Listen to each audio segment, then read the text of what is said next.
Buenas tardes a todos. Soy Juan Carlos Aldave, médico especialista en inmunología clínica y alergología.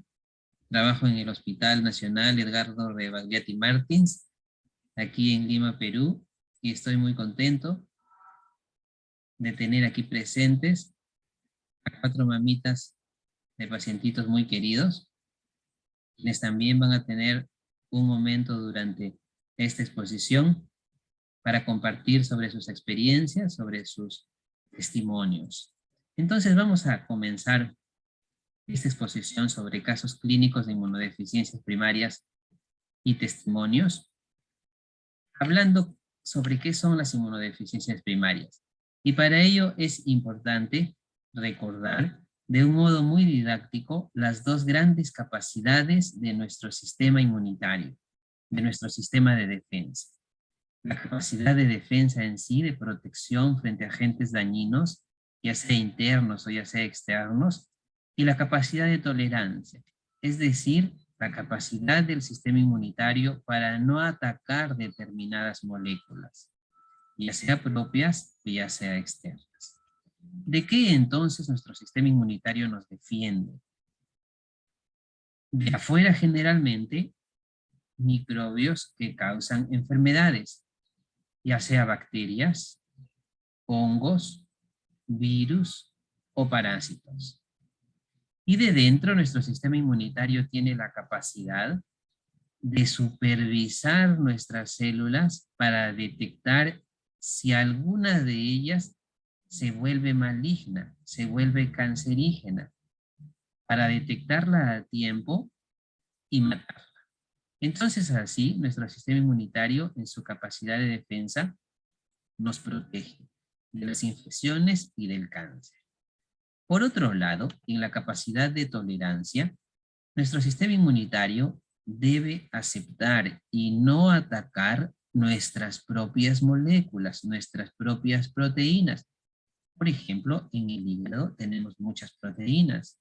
Nuestras células inmunitarias las encuentran todo el tiempo, pero no generan inflamación, no generan enfermedad. Eso es lo normal. Tolerancia frente a lo propio.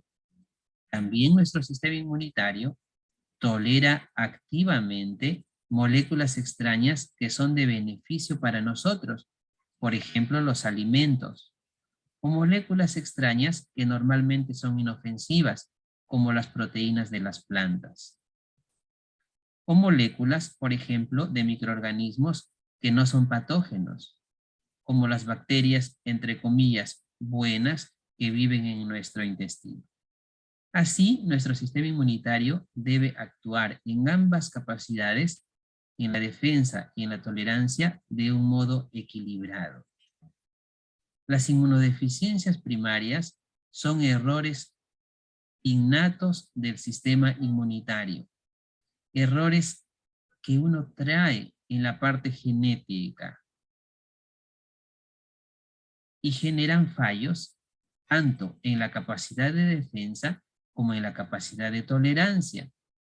Cuando falla la capacidad de defensa, entonces, el paciente, ya sea niño o ya sea adulto, queda más susceptible a diversas infecciones y también en algunos casos a diversos tipos de cáncer.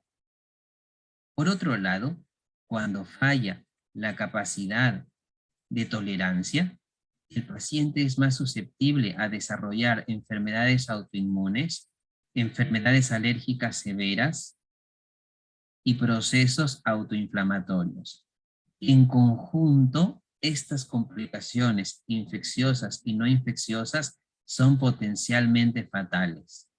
Ahora viene un problema. Tenemos miles de genes, aproximadamente 25.000 genes, y de ellos 2.000 aproximadamente intervienen en la función del sistema inmunitario. Ahora, de esos 2.000 genes que intervienen en la función de nuestro sistema de defensa, se han descrito ya más de 500 defectos genéticos específicos, más de 500 inmunodeficiencias primarias distintas. Entonces, si bien una por una son raras, en conjunto pueden llegar a ser bastante comunes incluso afectando 1 en 2000 personas o más. Por ejemplo, existe un gen llamado CD40LG, que codifica una proteína llamada CD40 ligando, que es importante para la interacción con otra proteína llamada CD40. El CD40 ligando, en este esquema, lo tiene el linfocito TCD4, y el CD40 lo tiene o lo debe tener el linfocito B, la célula que está allí didácticamente representada en naranja. Para que interactúen bien ambas células y la función del sistema inmunitario esté adecuada, es importante que haya tanto CD40 ligando como CD40. Pero aquí ocurre un problema, y didácticamente el linfocito B nos lo dice. Su gen CD40 está dañado, entonces no puede producir proteínas CD40 funcionantes. No puede, entonces le dice al linfocito TCD4, no podemos interactuar. Y el linfocito TCD4 lo admite y nos dice una de las consecuencias laboratoriales. Los pacientes con deficiencia de CD40 no producen de manera adecuada inmunoglobulina G, inmunoglobulina A, ni inmunoglobulina E. Esta enfermedad pertenece a los llamados síndromes hiper-IgM. Un segundo ejemplo de inmunodeficiencia primaria nos lo relatan aquí los linfocitos natural killer, los linfocitos NK. ¿Qué nos dice el NK aquí triste llorando? Mis amigos están muertos. No podemos desarrollarnos adecuadamente porque nuestro gen GATA2 está dañado. Hay un gen llamado GATA2 que es importante para el desarrollo de diversas células hematopoyéticas, como las células dendríticas, los linfocitos B o los linfocitos natural killer. Entonces, en un paciente con deficiencia de GATA2, cuando hacemos un estudio de poblaciones linfocitarias, pues vamos a encontrar que muchos de ellos no tienen esta población celular, lo cual nos va a orientar en el diagnóstico. Otro ejemplo de inmunodeficiencias, la deficiencia de una proteína llamada SAP70. Los linfocitos TCD8 entonces no pueden desarrollarse adecuadamente. Y los linfocitos TCD4, el azulito allí en el dibujo, no puede funcionar adecuadamente. Los pacientes con este tipo de inmunodeficiencias, que pertenecen a la categoría de inmunodeficiencias primarias combinadas, tienen mucho riesgo de fallecer a edades tempranas, y el tratamiento curativo oportuno es el trasplante de progenitores hematopoyéticos, también conocido como trasplante de médula ósea, en la mayoría de los casos. Tenemos así entonces alrededor de 15,000 pacientes en mi país, en Perú, en nuestro país, con inmunodeficiencias primarias que aún no han sido diagnosticados y no reciben tratamiento adecuado. ¿Cómo hemos sacado esta estadística aproximada? Pues sabemos que en Perú hay alrededor de 30 millones de personas, y si 1 en 2,000 están afectadas con inmunodeficiencia primaria, pues el número total es 15,000 pacientes. Hasta ahora hemos reportado, gracias a Dios, alrededor de 400 a 500 pacientes ya, pero vemos que todavía existe una gran diferencia y hay muchos pacientes que nacen con una inmunodeficiencia primaria, pero nunca llegan a ser diagnosticados y entonces no reciben un tratamiento adecuado. Es cierto que tenemos limitaciones, tanto en mi país, en Perú, como en otros países. En vías de desarrollo hay insuficiente reconocimiento de las inmunodeficiencias primarias. Muchos médicos no están alertas a estas enfermedades. Por otro lado, también es verdad, sobre todo en años previos, que las pruebas de diagnóstico no estaban disponibles. Hasta ahora, dependemos para los diagnósticos genéticos de estudios en laboratorios internacionales. Por otro lado, incluso en pacientes con diagnósticos genéticos ya definidos, es difícil acceder a los tratamientos curativos. No hay una disponibilidad amplia de tratamientos curativos, entre los que destaca principalmente el trasplante de progenitores hematopoyéticos y también en estos últimos años el desarrollo de la terapia génica.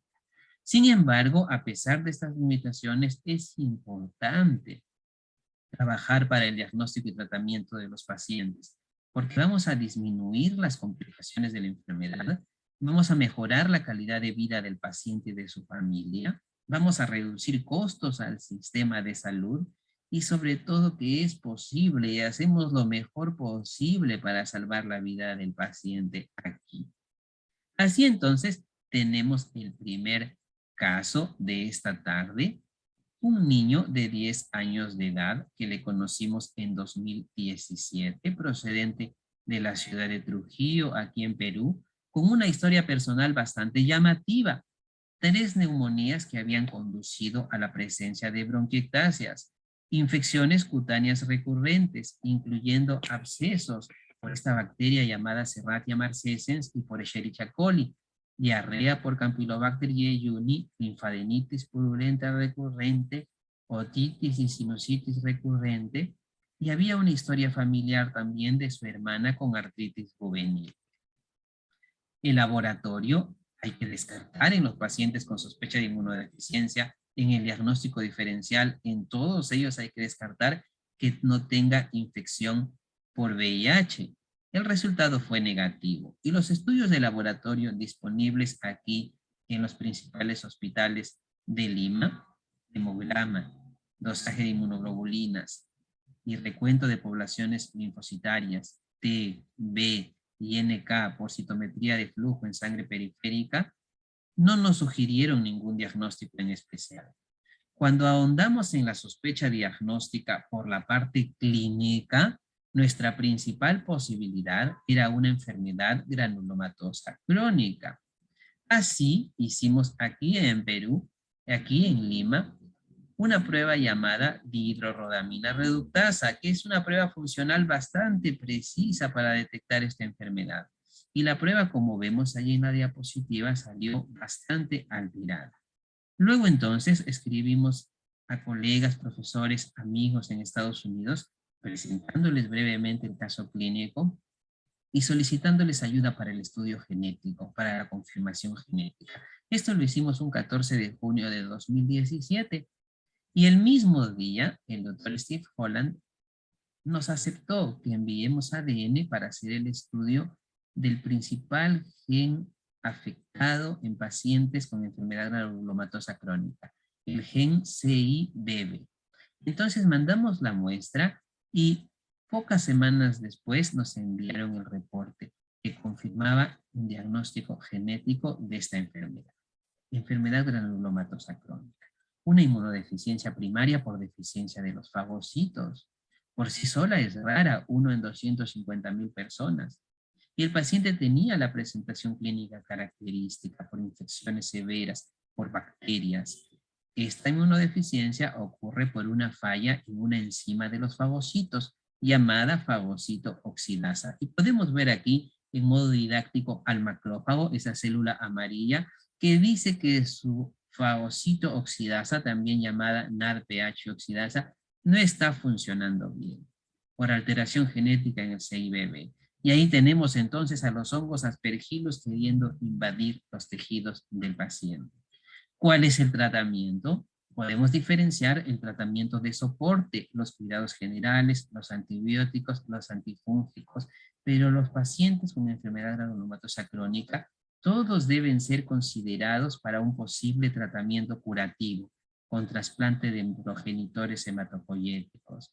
Gracias a Dios, los hematólogos de nuestro hospital, con la provisión de médula ósea de hermanita compatible de nuestro pacientito, efectuaron el trasplante años atrás y pues ahora el paciente está curado. Entonces voy a dar pase y bienvenida y un abrazo a la distancia a la señora Mónica Velarde, mamita de Joaquín Solís Velarde, para que cuente en algunos minutos su enfoque como mamita del paciente sobre esta enfermedad.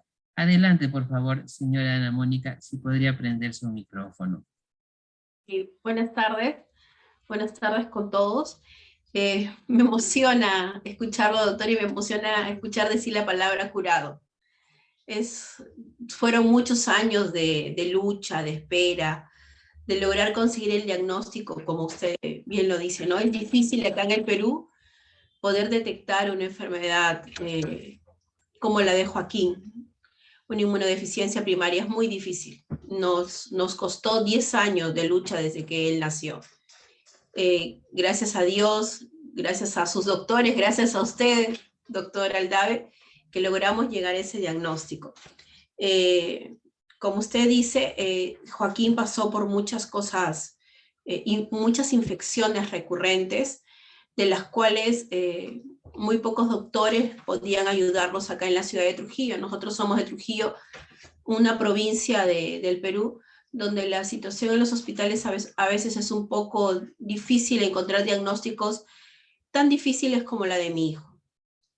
He viajado a otros países, bueno, como a Cuba también, el cual no me ayudaron mucho, ¿no? Sabíamos que era un problema inmunológico, pero no se llegó exactamente al diagnóstico de granulomatosis porque en algunos lugares salía normal, salía como que no era ese problema. Bueno, hasta que llegamos con usted, doctor, y usted nos ayudó y nos ayudó con el tema también de llevarlo al extranjero, creo que fue a Estados Unidos, que usted nos ayudó y de esa manera logramos identificar el problema de Joaquín, de los cuales las hematólogas del Hospital Rebagliati con usted, doctor, llegaron a realizarle el trasplante de médula, de la cual mi hijita menor fue la donadora, y lo digo, ella tenía 7 años, y lo digo sin temor para que ustedes, si en algún momento tengan algún paciente con alguna hermanita que pueda donar la médula, no tengan temor porque no pasa nada, al contrario, es tranquilo, los doctores te ayudan y mi hijita de esa manera pudo ayudar a su hermano y gracias a Dios fue compatible idéntico, creo, ¿no, doctora Aldave? Que yo estaba convencida, era una cosa también que me salía de acá del corazón, que sabía que Samantita iba a ser la compatible con Joaquín. Fue difícil todo ese tiempo de preparación, pero se llegó al objetivo, que es tenerlo bien saludable a mi hijo. Ahora tiene 14 años, cursa el 3er año de secundaria. Es un niño que ha pasado por muchas cosas, pero eso le ha ayudado a ser el niño que ahora es, ¿no? Y muy agradecido con Dios y muy agradecido con todos. Así es que gracias por compartir la historia de Joaquín y que le ayude para que otros niños puedan ser tratados y ayudados a tiempo. Señora Ana Mónica, muchas gracias. Muchísimas gracias. Gracias a usted, gracias a Joaquín, gracias a Mantita, toda la familia. Muchas gracias a Dios por sus maravillosas misericordias para con nosotros. Ahora vamos a continuar con la presentación de nuestro segundo pacientito. Y entonces la historia de este pacientito nos hace ver cuán importante es el conocimiento sobre la inmunología. El pacientito allí presente en la foto fue conocido por nosotros antes que nazca incluso. Cuando estaba en el vientre de su mamá, su mamita vino a la consulta de inmunología con mi colega la doctora Mariela Milla con una preocupación importante, reflejada allí en el heredograma que he colocado. Y el heredograma pues nos dice que los 2 primeros hijitos de esta mamita habían fallecido y ahondando en la historia había sido a edades tempranas por infecciones severas. Luego, la señora tuvo una hijita sana y ahora venía un bebé varón en camino, un hombrecito. Entonces, la señora estaba preocupada por el antecedente de sus 2 hijitos previos. Una preocupación bastante lógica, bastante razonable. Mi colega entonces, la doctora Mariela Milla, hizo algo muy sabio. Convocó a todo el servicio para conversar sobre el tema. Revisamos la literatura médica, es bien importante para cada caso, a pesar que a veces el tiempo escasea, es importante revisar la literatura médica porque hay muchísimas cosas que no sabemos.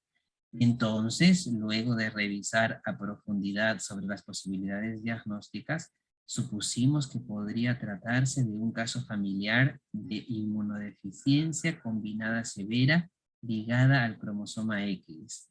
Esta inmunodeficiencia es de las formas más letales, más severas, y ocurre por una alteración en un receptor de varias citocinas, de varias moléculas de comunicación intercelular. Cuando falla el gen que codifica a la cadena gamma común del receptor de la interleucina 2, pues los linfocitos T del paciente y los linfocitos natural killer de los pacientes no pueden desarrollarse, dando lugar a un estado severísimo de inmunodeficiencia, con susceptibilidad muy marcada a cualquier tipo de microorganismo. Esta era la sospecha clínica en el bebé que venía. Sin embargo, por probabilidades en el tipo de herencia, de tratarse de esta enfermedad afectando a la familia, la posibilidad que el bebé en camino tenga el gen afectado era de 50%, y la posibilidad que tenga el gen no afectado proveniente de la mamita era también 50%. Sin embargo, ante tal alta posibilidad de enfermedad, hicimos un llamado a todas las especialidades relacionadas en el manejo de un bebé con esta enfermedad. En primer lugar, a ginecobstetricia, quienes iban a realizar la atención del parto. A neonatología, los doctores que iban a recibir al bebé. A laboratorio de inmunología para hacer los estudios muy pronto y no tener diferimiento en los resultados. A hematología, porque los pacientitos con esta enfermedad necesitan un tratamiento curativo, sobre todo con trasplante de progenitores hematopoyéticos. A infectología, porque los pacientitos con esta enfermedad necesitan recibir profilaxis antibiótica desde los primeros días o semanas de nacido. Nosotros, los inmunólogos, tratando de coordinar entre las diferentes especialidades. Y conversamos también por adelantado con profesores del extranjero, en este caso el doctor Luigi Notarangelo, un doctor que nos ha ayudado, pero en innumerables pacientes, y probablemente ha ayudado también a otras personas que estén escuchando esta exposición. El doctor Luigi Notarangelo recibió nuestra presentación de caso por correo electrónico y estaba todo ya preparado también para que apenas el niño nazca, enviemos la muestra a Boston. En aquel momento el doctor Notarangelo estaba trabajando allí para que se efectúe la secuenciación de genes asociados a inmunodeficiencia combinada. Y así fue las conclusiones de la primera junta médica. Manejar al bebé como potencialmente inmunosuprimido, alrededor del 50% de riesgo, y hacer una confirmación diagnóstica pronta. Entonces, apenas el bebé nació, se le solicitó un hemograma y un recuento de poblaciones linfocitarias T, B y natural killer, lo cual tenemos en el hospital y probablemente muchos de los que escuchan esta exposición también tienen en sus hospitales. El hemograma no fue claramente patológico, pero la citometría de flujo en sangre periférica que llegó al día siguiente que el bebé nació, pues mostró claramente, como ustedes pueden ver en la diapositiva, una práctica ausencia de linfocitos natural killer y de linfocitos T. Así entonces, el diagnóstico estaba casi totalmente establecido. Enviamos muestras luego de una segunda junta médica. Enviamos la muestra al doctor Luigi Notarangelo en Boston y de inmediato con los hematólogos pensamos, ¿y ahora qué podemos hacer para hacer un tratamiento curativo a un paciente tan pequeño? Considerando que en nuestro país, que en Perú, los trasplantes se suelen hacer cuando el paciente alcanza cierto peso, cierta edad, generalmente a partir del año de edad. Tener a un paciente con inmunodeficiencia combinada severa ligada al cromosoma X un año, ya sea en el hospital o en la casa, sin ofrecer un tratamiento curativo, es de sumo riesgo. Basta que se enfrente a cualquier tipo de microbio para que se complique el cuadro clínico hasta una alta posibilidad de mortalidad. Enviamos las muestras al doctor Notarangelo. Los estudios funcionales llegaron rápidamente y revelaron que el paciente tenía un problema en la proliferación linfocitaria. Luego llegó el resultado genético que reveló que en el paciente a nivel del exón 2 de este gen había un corte prematuro que hacía que la proteína resultante tenga 15 bases de datos adicionales, 14 bases de datos adicionales, lo cual podemos ver aquí. El paciente entonces tenía un diagnóstico confirmado de inmunodeficiencia combinada severa ligada al cromosoma X. Podemos ver aquí también en esta citometría de flujo cómo las células del paciente no expresaban en su superficie la cadena gamma común del receptor de interleucina 2. Esta variante patogénica ya había sido descrita en bases de datos previas, lo cual confirmaba la patogenicidad de la variante. En resumen, lo que ocurre en estos pacientes es que hay una falla en la recepción de señales para el desarrollo de los linfocitos T y los linfocitos natural killer. Aquí podemos ver, por ejemplo, al linfocito TCD8 que ya se murió y al linfocito TCD4 que ni se desarrolla ni funciona bien. Necesita entonces el paciente un tratamiento curativo. Tercera junta médica, mantener al paciente en un ambiente totalmente aislado. Así fue en el 5º piso del Hospital Rebagliati, se le preparó un cuarto especial donde solamente estaba el bebé e ingresaba el personal de asistencia para darle los alimentos. Evitar la infección mientras buscábamos activamente un tratamiento potencialmente curativo lo antes posible. Allí aprendimos también de la existencia de otra modalidad de tratamiento curativo, llamada terapia génica. Mi colega, el doctor Joel Canero, contactó con la doctora Puck en Estados Unidos, quien a su vez le contactó con colegas de St. Jude, el doctor Brian Sorrentino y la doctora Evelina Mamkars, quienes escucharon sobre el caso del paciente presentado por correo electrónico y aceptaron que una buena posibilidad de tratamiento curativo ante la falta de un donante relacionado y la carencia de una base de datos para encontrar donantes no relacionados y el peligro de hacer trasplantes haploidénticos, una excelente alternativa era una terapia génica. Entonces, por modalidad de ensayo clínico, cubiertos los costos por el Hospital St. Jude, nuestro paciente viajó a las 6 semanas de vida aproximadamente con sus padres. La terapia génica, que consiste en extraer células progenitoras hematopoyéticas, células madre de la médula ósea del propio paciente, y en esas células, podríamos decir entre comillas, afectadas, enfermas, se le inserta utilizando un virus una copia normal, sana del gen afectado.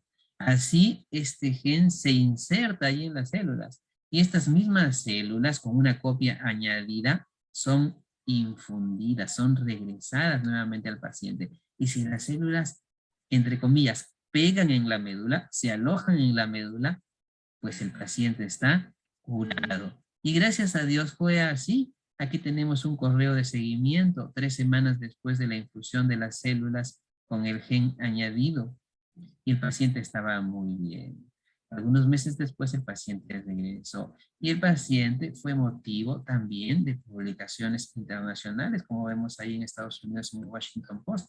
Ahí está nuestro pacientito y aquí está la foto de nuestro paciente cumpliendo ya 4 años y cercano a cumplir los 5. Entonces para mí es una gran felicidad también hablar de Gael y presentar a la señora Yanina Alba, mamita de Gael, quienes también en unos breves minutos nos va a compartir sus experiencias respecto al caso de su pequeño bebé. Señora Yanina Alba, por favor, ¿podría prender su micrófono? Sí, doctor, muy buenas tardes. Bueno, contando mi experiencia, ante todo agradecer al doctor y a Dios ante todo, ¿no? De toda esta ayuda, ¿no? Porque como el doctor ha contado, ¿no? Fue una experiencia muy difícil antes, ¿no? Porque perdí 2 bebés y esta ayuda que llegó, bueno, a través del Rebagliati con los médicos, la doctora Mariela, después el doctor Aldave, el doctor Joel Calero, y bueno, después en el St. Jude, ¿no? La doctora Evelina, que me apoyaron, ¿no?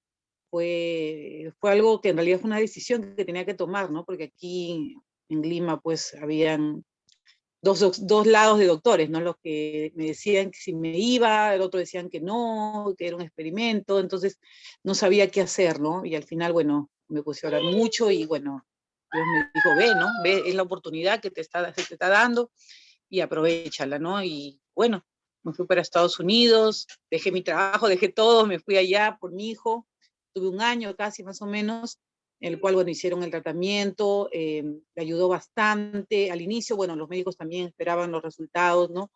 Y bueno, Miguelito ahorita pues ya está grande, un niño que ha pasado tanto, ¿no? Tanto, o sea, ha sido un niño, para mí es un guerrero, ¿no? Que ha salido adelante.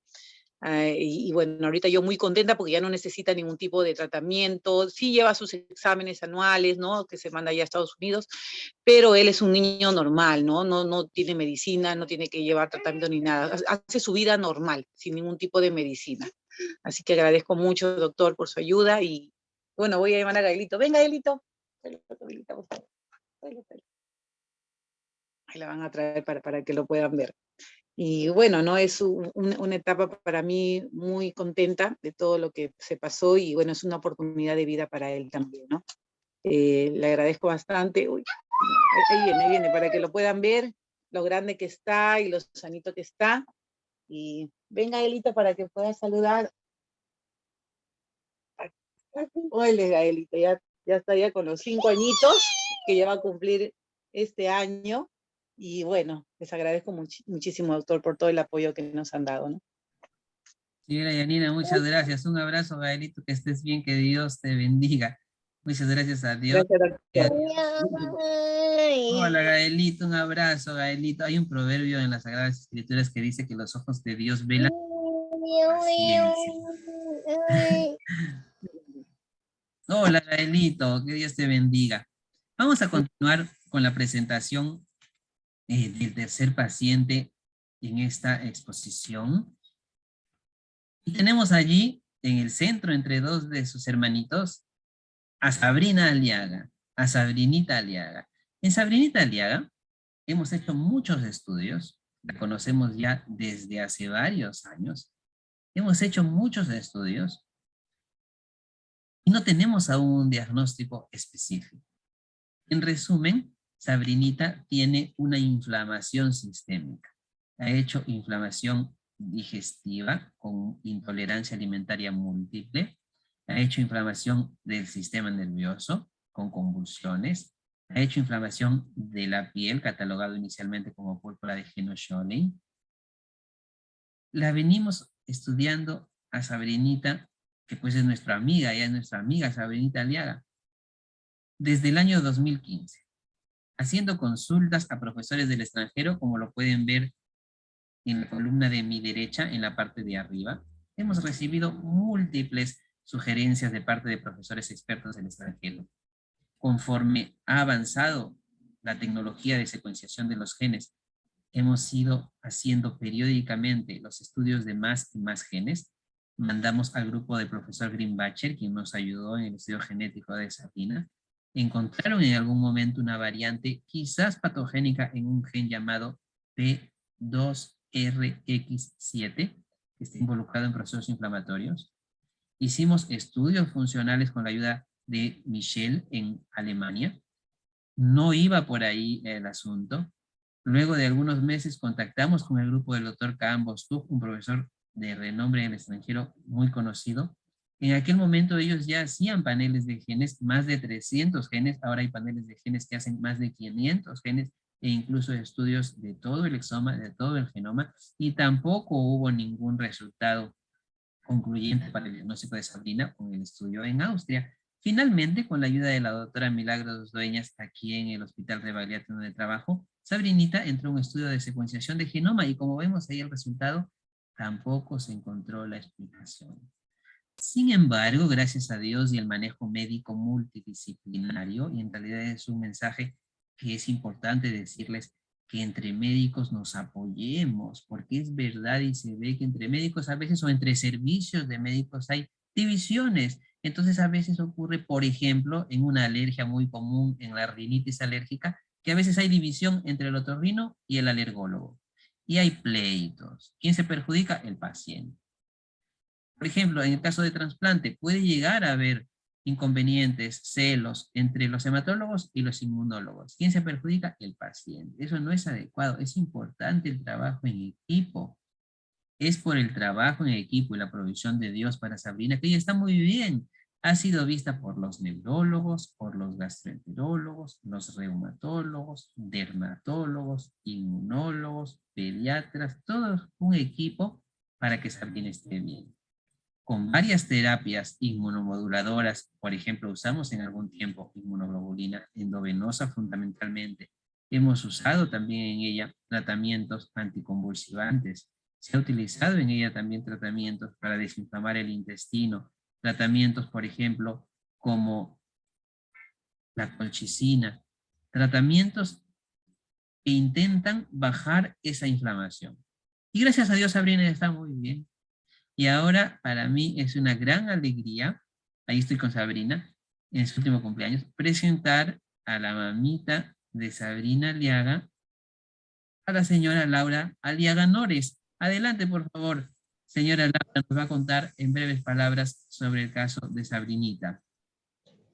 Buenas tardes, muy buenas tardes con todos. Realmente para mí es un gran honor realmente poder escuchar la exposición que han hecho sobre el caso de cada uno de los niños que han presentado, incluido el de mi hija. Sabri aparentemente cuando nació sin ningún tipo de enfermedad, hasta los 3 años que tuvo su primera hospitalización en el Rebagliati, en ese momento por un caso de púrpura de Henoch. Luego tuvo múltiples infecciones, inflamaciones, como bien lo dijo el doctor Aldave hace un momento, teniendo que usar incluso medicina para la epilepsia, para las convulsiones, para la inflamación del estómago. Sabri actualmente sigue teniendo alergia alimentaria, pero gracias a Dios, ya a comparación de antes, Sabrina come más de 20 alimentos que antes solamente se alimentaba con una leche especial de aminoácidos por la pancita, ¿no? Por la gastrostomía.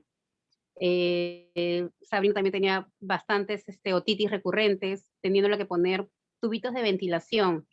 Sabri casi 3 años estuvo hospitalizada, es donde conocimos a grandes doctores como el doctor Aldave, como los doctores de alergia, de gastro, casi todas las especialidades la han visto Sabrina.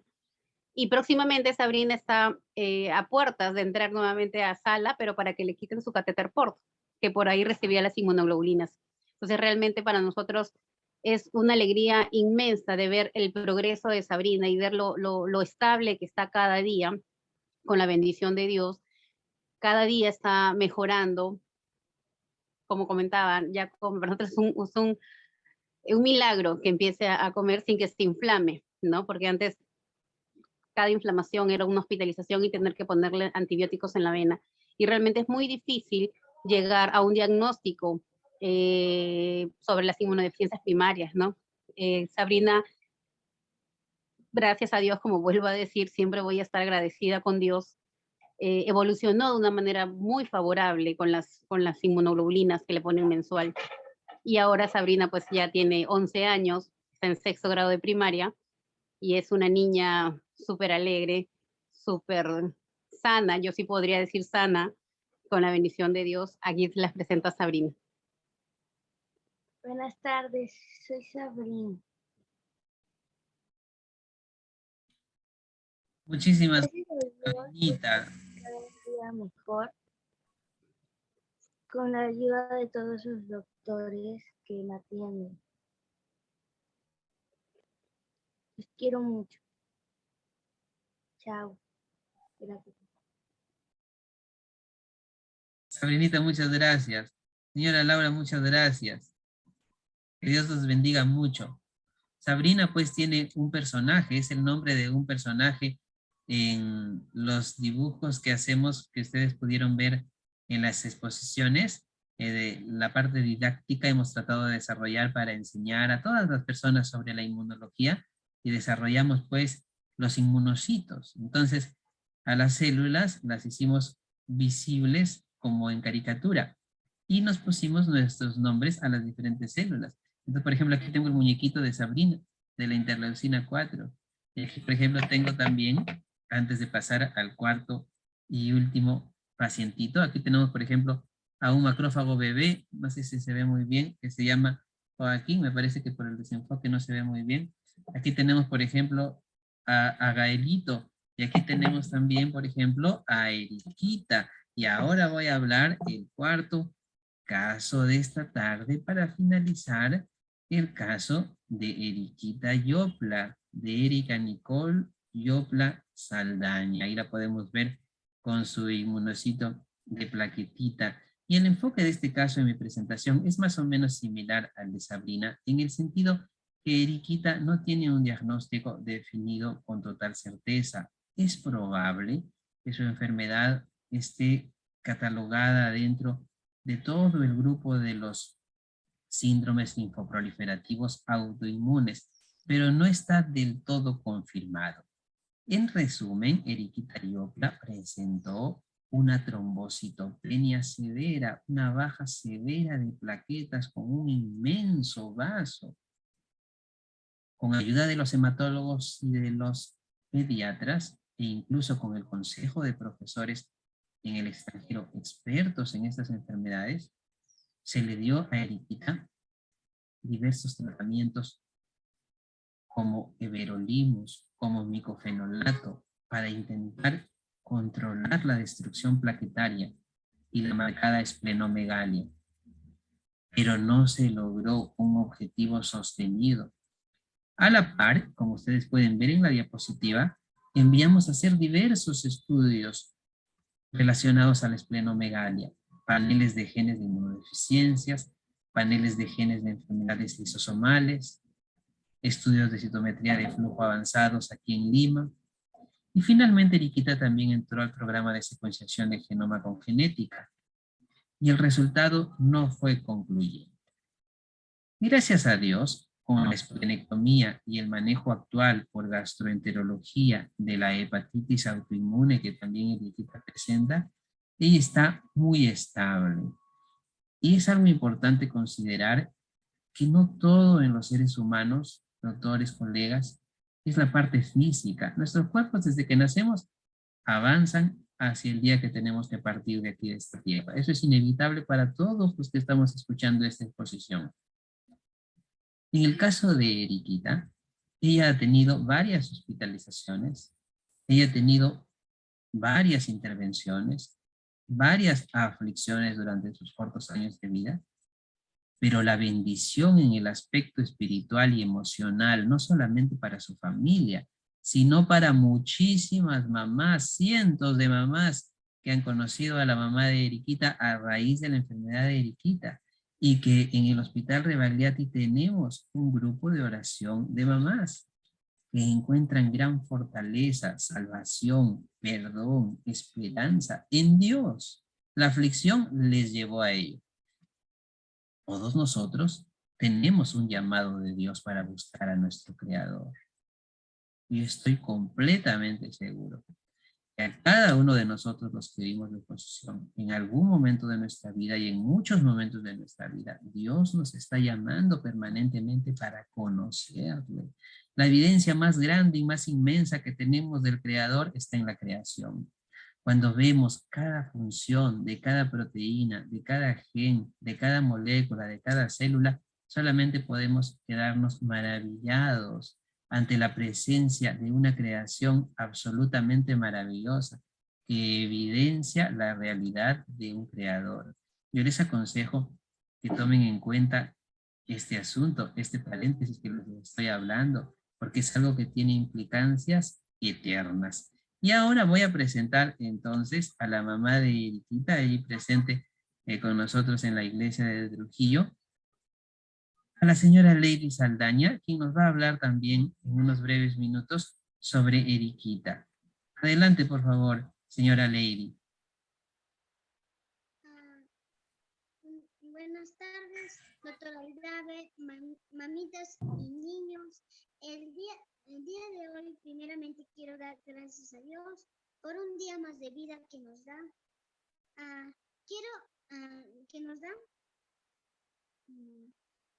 Quisiera decirle a mi querido doctor Aldave, muchas gracias por ser un excelente médico, hijo de Dios. Les cuento que en mi enfermedad he pasado por muchas cosas y mucho dolor, pero hoy puedo decir, gracias a Dios, hoy puedo decir Gracias Dios por obrar en mí y permitirme estar aquí en el mundo para predicar, servirle a nuestro Señor Jesús. Quiero decirle también quiero dar gracias por toda la vida de los niñitos que se encuentran aquí y han sufrido mucho. Y su palabra de Dios dice, si vivimos, vivimos para Dios, y si morimos, morimos para Dios. Recuerden eso, hermanitos, que Dios les bendiga. Muchas gracias, les paso con mi mamita. Buenas tardes, doctor, buenas tardes, mamitas, niños. En realidad, al ver la foto de mi hija, como le decía el doctor, me llena de verdad los ojos de lágrimas porque ha sido momentos muy duros. Hemos pasado por un desierto muy duro, muy difícil. Mi hijita, pues aparentemente vino al mundo sana, ¿no? Vino al mundo sana, estuvo bien hasta los 4 años y medio más o menos. Ya a los 5 empezó a presentar pues algunas molestias como sangrado de nariz, dolor de barriga, ¿no? Yo pensaba que era una infección así simple, ¿no? Pero luego lo tocamos su barriguita y tenía como algo muy duro, ¿no? Duro ahí en la barriguita y era que su vaso estaba agrandado.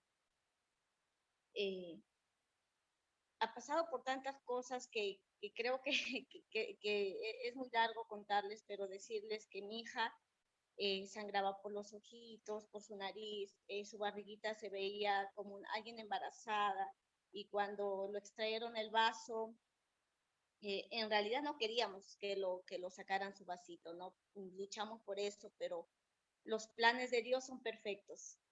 Los planes de Dios son perfectos y Él obra a su tiempo. Y bueno, se extrajo el vaso y el doctor cuando salió me dijo, señora, todo ha salido bien, pero es un milagro que su hija haya resistido todo ese vaso, que en todo mi trayecto de médico y todas las operaciones que he hecho nunca he visto un vaso de ese tamaño. Y bueno, ¿no? Y se complicaron muchas cosas más, ¿no? Muchas cosas más de Eriquita, pero hoy por hoy puedo decir que gracias a Dios que mi hija está bien, ¿no? Y como ella lo dice, ¿no? Damos gracias a Dios por permitir que ella esté en este mundo y si está, pues si Dios ha permitido que mi hija esté en este mundo junto a nosotros, que sean los planes de Dios cumpliéndose en su vida. Yo sé que tiene planes perfectos nuestro Dios. Recuerden que hay que creer, hay que confiar en ese Dios de lo imposible, que para Él no hay nada imposible, hermanos. Que Dios les bendiga. Gracias, doctor. Gracias, mamitas. Bendiciones.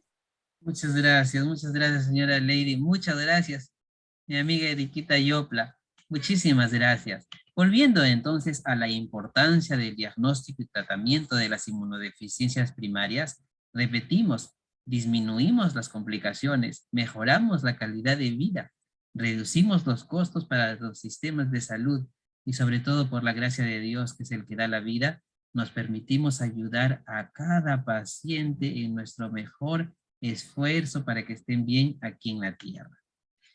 Voy a leer esta ilustración que nos habla sobre cómo podemos ayudar a los pacientes. Es cierto que hay muchos, pero la ilustración dice al respecto.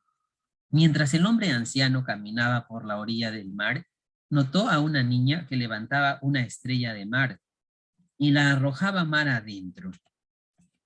Se le acercó a la niña y le preguntó por qué hacía eso. La respuesta fue que en la arena la estrella de mar moriría con el sol de la mañana. Pero la playa es inmensa y hay millones de estrellas de mar, respondió el hombre. ¿Cómo es que tu esfuerzo marcará alguna diferencia? La niña miró a la estrella de mar en su mano, la arrojó al mar y dijo, para ella marcará la diferencia. Entonces, para nuestros pacientes hoy mencionados y presentados, el esfuerzo médico y de todos los profesionales de salud, el esfuerzo y el soporte familiar, los ánimos y el valor de los pacientes han sido para bien. Conclusiones. Nuestro sistema inmunitario tiene dos grandes capacidades, capacidad de defensa y de tolerancia. Las inmunodeficiencias primarias ocurren por defectos genéticos del sistema inmunitario. Dan lugar a infecciones, autoinmunidad, autoinflamación, alergias y neoplasias. Las complicaciones son potencialmente fatales. Existen en todos los países y ciudades muchos niños y adultos con inmunodeficiencias primarias que aún no han sido diagnosticados. Entonces, mejorando el conocimiento y nuestro esfuerzo, con la ayuda de Dios, podemos encontrarlos, tratarlos y salvar sus vidas. Para ello es importante que estemos siempre alertas para diagnosticarlos oportunamente y darles el mejor tratamiento posible. Y así cumplir con lo que el Señor Jesucristo mandó a los que le escuchaban, y también a mí, también a los que escuchamos sus palabras que permanecen para siempre. Vosotros sois la luz del mundo. La luz fundamentalmente en el aspecto espiritual. Y también la luz en el aspecto físico. De personas que están muy tristes con enfermedad, que no hay una solución, podemos intentar ayudar. Y con la bendición de Dios así hacer. Entonces también les invito a todos para culminar esta exposición. El tiempo de oración que tenemos en el Hospital Rebagliati por Zoom ya son 2 años, 2 años de pandemia. Antes nos reuníamos con los médicos en el auditorio del cuerpo médico. En aquel tiempo el presidente era mi amigo el doctor Ausberto Chunga, quien nos facilitó esas reuniones. Nos reuníamos con los médicos y los pacientes, pero solamente los lunes a la 1:30 de la tarde, todos los lunes, y éramos poquitos. Vino la pandemia, entonces pasamos las reuniones por Zoom, pero más temprano para buscar a Dios. Todos los días nos reunimos de 6 a 7 de la mañana para leer las Sagradas Escrituras y para orar a Dios. Y el Señor nos dice que cuando le buscamos, le encontraremos sin excepción, porque le buscamos siempre que le busquemos de todo corazón. Entonces el Señor Jesús dijo, y esto es completamente aplicable en nuestros tiempos donde hay tanto estrés, tanta carga, tanta maldad en el mundo, venid a mí, dijo el Señor Jesús, todos los que estáis trabajados y cargados, y yo, dice el Señor Jesús, os haré descansar. Luego, algún tiempo después, el Señor Jesús fue a la cruz. Nuestro Señor justo, perfecto, santo, fue a la cruz y entregó esa vida perfecta en vez de nuestra vida. El justo murió por los injustos, para que el que crea en Él tengamos vida eterna. Es un regalo de Dios. El Señor Jesús resucitó de entre los muertos y está vivo. Y yo les animo con todo mi corazón que ustedes busquen personalmente al Creador por el Señor Jesús. Muchísimas gracias, señora Ana Mónica. Muchísimas gracias, señora Yanina, señora Laura Aliaga, señora Lady Saldaña. Muchísimas gracias, Joaquín. Muchísimas gracias, Gaelito, Sabrinita, Eriquita Yopla. Un fuerte abrazo a la distancia, un fuerte abrazo a todos los que están escuchando esta exposición. Ahí pueden ver en la diapositiva mi WhatsApp de contacto para enviarles los links de las oraciones y para resolver algunas dudas o preguntas que quizás hayan quedado, estamos a su disposición. Muchísimas gracias. Hasta luego. Que Dios los bendiga a todos. Gracias, doctor. A usted, doctor. Gracias. Nos vemos. Bendiciones.